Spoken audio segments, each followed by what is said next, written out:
the schedule was very tight, so I delivered my cut 2 days after I finished shooting.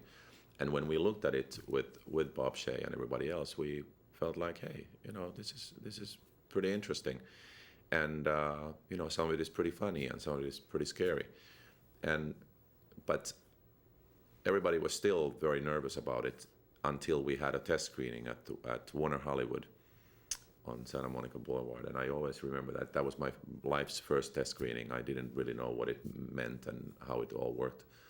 But they said, we're going to show this movie to all these people, and then they're going to tell us how to fix it. And I was sitting there, and the audience was clapping and cheering and laughing, and it was like a big party. And I was like, is this good? And everybody was like, this is really good.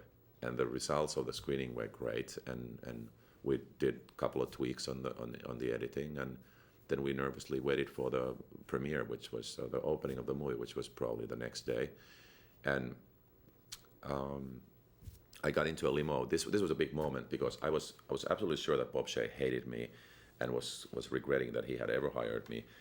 But then he called me up and said, I have this habit of going around the theaters, looking at the reactions. So I'm going to have a limo. I was like, a limousine? A long, big black limousine, my first limousine in my life.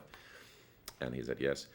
And he invited me to join him. So I was sitting there in the limousine with him drinking vodka, which we both enjoy, and driving around, and all of a sudden we realized there were lines around the block. I couldn't believe that was my movie. That they must be lining up for some Disney film or something, but they were actually lining up to see this film. And I always remember we went to Cat and Fiddle on Sunset to get some extra drinks. We had probably run out at that point, and I called my mom from the payphone, and Bob came out of the bathroom, and he said, who are you talking to? I said, I'm talking to my mom. And Bob happens to talk Swedish, which my mom also speaks. So Bob gets on the phone. I said, here's the guy. He owns the studio. And don't say anything stupid.